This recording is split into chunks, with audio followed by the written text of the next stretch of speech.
This is Dan. Good morning, Dan. Hi. I guess my question kind of leads into that.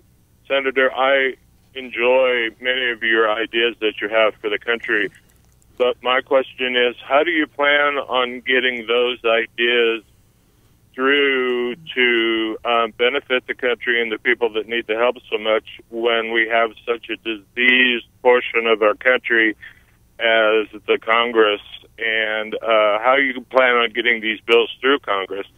Well, to get any change in the direction of a country, you do have to change people's mind, and that is the reason I'm running for the presidency. I get elected, that changes people's mind because my direction is completely different than the way we've been going. And in order to win that, you have to change a lot of votes. The attitude of the Congress would change. Members of Congress are not philosophically dedicated. So if they know the country is changing and that the country wants this and the country is waking up. So the Tea Party movement did have an effect last go around. But it's such a monumental task to take upon ourselves this change in the economic system of spending and debt and fiat money and foreign policy. So all I can say is I continue to do what I'm doing, convert people's thinking and get people to support these views.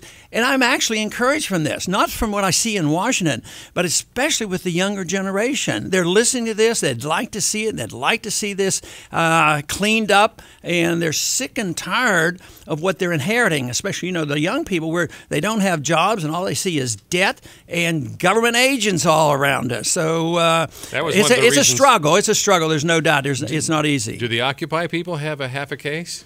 They have a half a case. That's well put, because I complain about corporations and banks ripping us off, getting the bailouts, and the poor people losing their jobs and losing their houses. But unfortunately, there's some on this occupation group and on Wall Street are saying anybody who's made an honest living has to be penalized. But if you make an honest living because you get an inside contract with the government, or you're in the military-industrial complex and you promote war in order to build weapons, or if you're in the financial system where you benefit from this monetary system, not only should they be taxed, I think it should be much worse. They should be denied the benefits. We have to change the system. But to come across and say anybody who's ever produced wealth and gave a good product to the consumer, and the consumer rewards them with a good income, and say they're in the same category is a very dangerous move on their part.